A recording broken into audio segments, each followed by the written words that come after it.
ഒരു പ്രശ്നം വന്നിട്ടുള്ളത് നിപ്പയുടേതായ ഗൗരവത്തിൽ കൈകാര്യം ചെയ്യൽ നടക്കുന്നുണ്ടോ എന്നുള്ളതാണ്. അതുമായി ബന്ധപ്പെട്ട ഡോക്ടർമാരുടെ ഇടപെടലിനെ കുറിച്ചല്ല ഞാൻ പറയുന്നത്. ഇക്കാര്യത്തിൽ ആരോഗ്യമേഖലയാകെ സജ്ജമാക്കാനും അതിൻ്റെ ഭാഗമായുള്ള ഇടപെടലുകൾ ഉണ്ടാകാനും സാധാരണഗതിയിൽ ആരോഗ്യവകുപ്പും സർക്കാരും എടുക്കേണ്ട മുൻകൈയുണ്ട്. നിർഭാഗ്യവശാൽ അത്തരമൊരു മുൻകൈ ഇവിടെ കാണുന്നില്ല. നമുക്കെല്ലാം അറിയാം, കേരളത്തിൽ അടുത്ത കാലത്തുണ്ടായ ആരോഗ്യമന്ത്രിമാരൊന്നും മെഡിക്കൽ ബിരുദധാരികളല്ല. പക്ഷേ ഏറ്റവും കടുത്ത നിപ്പ ബാധയടക്കമുണ്ടായ ഘട്ടത്തിൽ ഒന്നിലധികം ഘട്ടങ്ങളിലാണ് ഇവിടെ ഇതുണ്ടായിട്ടുള്ളത്.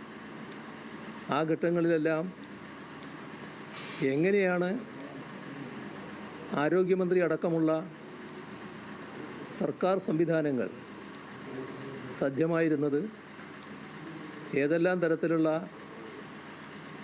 ഇടപെടലുകൾ ആ ഘട്ടത്തിൽ നടത്തിയിരുന്നു എന്നുള്ളത് എല്ലാവർക്കും അറിയാവുന്ന കാര്യമാണ്. അത്യന്തം ശോചനീയമായൊരു നിലയാണ് ഇപ്പോൾ കാണുന്നത്. ഇതേവരെ ആരോഗ്യമന്ത്രി ഇവിടെ വന്നിട്ടില്ല, ഇടപെട്ടിട്ടില്ല. ആരോഗ്യമന്ത്രി വരുന്നതിൻ്റെ ഭാഗമായി ഉണ്ടാകുന്ന കാര്യം ബന്ധപ്പെട്ടവരെയെല്ലാം കൂടുതൽ ഉണർത്താൻ കഴിയുമെന്നുള്ളതാണ്. അതിൻ്റേതായിട്ടുള്ള ഇടപെടലുകൾക്ക് സഹായകമാകും. മറ്റു ഭാഗങ്ങളിലേക്കൊന്നും ഞാനിപ്പോൾ പോകുന്നില്ല. പക്ഷേ ഇതൊരു ശരിയായ രീതിയായില്ല. ഈ നിപ്പയുടെ ഗൗരവ സ്വഭാവം എല്ലാവർക്കും അറിയാവുന്നതാണ്. അതനുസരിച്ചുള്ള ജാഗ്രതയോടെയുള്ള ഇടപെടൽ സർക്കാരിൻ്റെ ഭാഗത്തു നിന്ന് ഇനിയും ഉണ്ടാകേണ്ടതായിട്ടുണ്ട്. ഇതേവരെ ഉണ്ടായില്ല, ഇനിയും ഉണ്ടാകണമെന്നാണ് ഈ ഘട്ടത്തിൽ പറയാനുള്ളത്. സാർ, ഈ ദേവസ്വം വകുപ്പിലേക്ക് ഈ ദേവസ്വത്തിൻ്റെ തന്നെ ഒരു കേസിൽ പ്രതിക്ക് വേണ്ടി വാദിച്ച ഒരു അഭിഭാഷകൻ ഗവൺമെന്റ് ലീഡറായി നിയമിക്കപ്പെട്ടിരിക്കുകയാണ്. അത് പ്രത്യേകിച്ചും സ്വർണം കെട്ട താരപ്പ എന്നുള്ള വലിയ ചോദ്യം ഉയർത്തിയ ഒരു ഇലക്ഷൻ ക്യാമ്പയിൻ നടത്തി അതിൻ്റെ തൊട്ടുപുറകിലാണ് ഇതുണ്ടായിരുന്നത്. വളരെ വിചിത്രമായ സംഭവങ്ങളാണ് നടന്നുകൊണ്ടിരിക്കുന്നത്. ഇതിലും കാണാൻ കഴിയുന്നൊരു കാര്യം, സാധാരണഗതിയിൽ സർക്കാരുണ്ടെങ്കിലും സർക്കാരിൻ്റെ ഭാഗമായി ഓരോ വകുപ്പിൻ്റെയും കാര്യങ്ങൾ കൈകാര്യം ചെയ്യാൻ മന്ത്രിമാരെ നിശ്ചയിച്ചിട്ടുണ്ട്. അപ്പോൾ ബന്ധപ്പെട്ട മന്ത്രിയാണ് അതുമായി ബന്ധപ്പെട്ട എല്ലാ കാര്യങ്ങളുടെയും ഉത്തരവാദിത്വം വഹിക്കേണ്ടത്. പക്ഷേ വിചിത്രമായ പരസ്യ പ്രതികരണമാണ് ദേവസ്വം മന്ത്രിയിൽ നിന്ന് കേൾക്കാൻ കഴിഞ്ഞത്. ഞാൻ അറിയില്ല എന്ന് തന്നെ അദ്ദേഹം പറയുന്ന നിലയാണുണ്ടായത്. ഇത്തരമൊരു നിയമനം ദേവസ്വം മന്ത്രി അറിയാതെ എങ്ങനെയാണ് നടക്കാനിടയാകുക? അതോടൊപ്പം ചോദിച്ച ചോദ്യം വളരെ പ്രസക്തമാണ്. ഒരു പ്രതി സാധാരണ പ്രതിയല്ല. ഇതിനകത്ത് ഏറ്റവും വലിയ കുറ്റാരോപിതനായിട്ടുള്ള ആളുകൾക്ക് വേണ്ടി, സ്ഥാപനത്തിന് വേണ്ടി ഹാജരായ അഡ്വക്കേറ്റിനെ തന്നെ ഇവിടെ ദേവസ്വത്തിന് വേണ്ടി നിയമിക്കുന്നു എന്ന് പറയുമ്പോൾ അത് ഒരു തരത്തിലുള്ള കള്ളനെ ചൂട്ടുപിടിക്കലായിപ്പോയി. ചെയ്യാൻ പാടില്ലാത്ത കാര്യമായിരുന്നു അത്. അടിയന്തരമായി ദുരഭിമാനം വെടിഞ്ഞ് അത് തിരുത്തണം, മാറ്റി നിശ്ചയിക്കണം. നമ്മുടെ നാട്ടിൽ അഡ്വക്കേറ്റുമാർക്കൊന്നും ക്ഷാമമില്ലാത്തതാണ്. ഇദ്ദേഹം ആ പ്രതിയായിട്ടുള്ള ആളും സ്ഥാപനവും കേമനാണ് എന്ന് കണ്ടതുകൊണ്ട് തന്നെയായിരിക്കും നിശ്ചയിച്ചിട്ടുണ്ടാകുക. ആ കേമത്വം ദേവസ്വത്തിന് വേണ്ടി ഉപയോഗിക്കുന്നത് ശരിയായ രീതിയല്ല.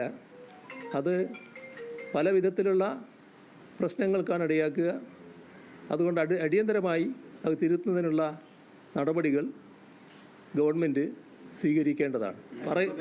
ഇതിൽ ചെയ്യേണ്ടത് മുഖ്യമന്ത്രി തന്നെയാണ്. കാരണം ദേവസ്വം മന്ത്രി മുഖ്യമന്ത്രിയാണെന്നാണ് പറഞ്ഞിട്ടുള്ളത്.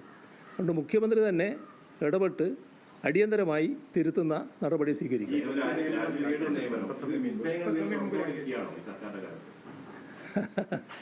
ഗവൺമെൻറ്റിൻ്റെ എല്ലാ കാര്യങ്ങളിലേക്കും കടന്നുകൊണ്ടുള്ള ഒരു കടുത്ത നടപടികളിലേക്ക് ഞാനിപ്പോൾ പോകുന്നില്ല. തുടക്കമല്ലേ, ഇനിയുണ്ടല്ലോ സമയം. അപ്പോൾ നമുക്ക് നോക്കാം. അപ്പോൾ ചിലപ്പോൾ നിങ്ങൾ പറഞ്ഞതുപോലുള്ള വിസ്മയങ്ങളിലൊന്നാകാം, ബാക്കി കാര്യങ്ങൾ പിന്നീടാകാം. അതാ തന്നെ.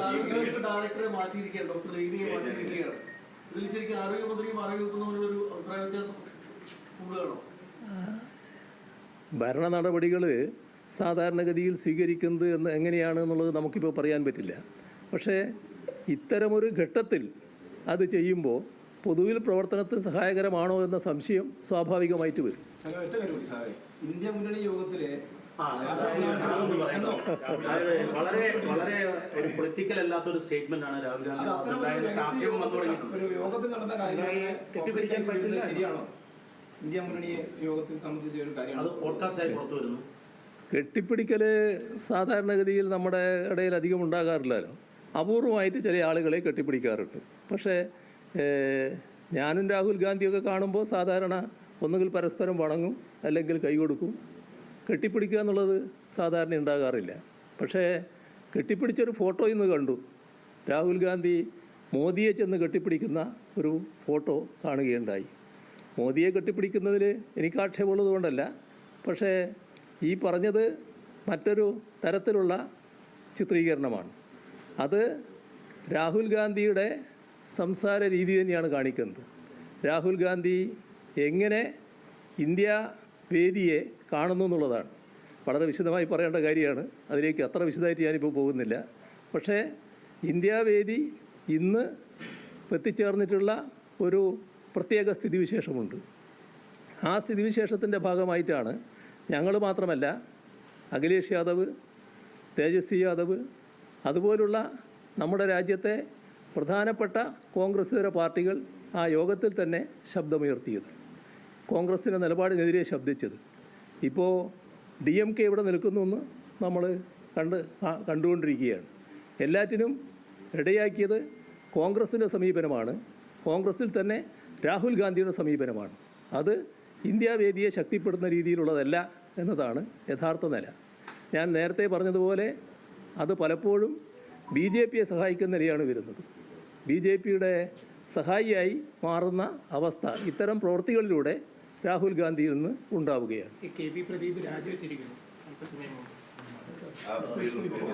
ശരി, പ്രതിപക്ഷ നേതാവ് മാധ്യമങ്ങളോട് സംസാരിക്കുകയായിരുന്നു. അദ്ദേഹം ഇതുവരെ ഉണ്ടായിരുന്ന എല്ലാ വിവാദങ്ങൾക്കുമൊക്കെ മറുപടി നൽകിയിരുന്നു. വിവാദങ്ങൾ മാത്രമല്ല, നടക്കുന്ന സംഭവങ്ങൾ, ഇപ്പം നിപ പ്രതിരോധം അടക്കമുള്ള കാര്യങ്ങളിൽ അദ്ദേഹം മറുപടി പറഞ്ഞു. ഏറ്റവും ഒടുവിൽ വന്ന ഇന്ത്യ മുന്നണിയുമായി ബന്ധപ്പെട്ട് ഇപ്പം രാഹുൽ ഗാന്ധി കഴിഞ്ഞ ദിവസം പിണറായി വിജയനെ കെട്ടിപ്പിടിക്കില്ല എന്ന് പറഞ്ഞ കാര്യങ്ങളിലൊക്കെ അദ്ദേഹം മറുപടി നൽകി. അതിനൊപ്പമാണ് ഈ പറഞ്ഞതുപോലെ തന്നെ ഈ പ്രദീപിൻ്റെ ദേവസ്വം പ്ലീഡർ നിയമനത്തിലും അദ്ദേഹം പ്രതികരണങ്ങൾ നടത്തിയിരുന്നു. വളരെ വിചിത്രമായ സംഭവങ്ങളാണ് നടന്നുകൊണ്ടിരിക്കുന്നത്. ദേവസ്വം മന്ത്രിയെ അറിയാതെ എങ്ങനെയാണ് വകുപ്പിലൊരു നിയമനം നടക്കുക? കള്ളന് ചൂട്ടുപിടിക്കുന്ന സ്ഥിതിയാണിത്. ദുരഭിമാനം വെടിഞ്ഞ് ആളെ മാറ്റണം, മുഖ്യമന്ത്രി തന്നെ ഈ വിഷയത്തിൽ ഇടപെടണം എന്നൊക്കെ പ്രതിപക്ഷ നേതാവ് പറഞ്ഞു.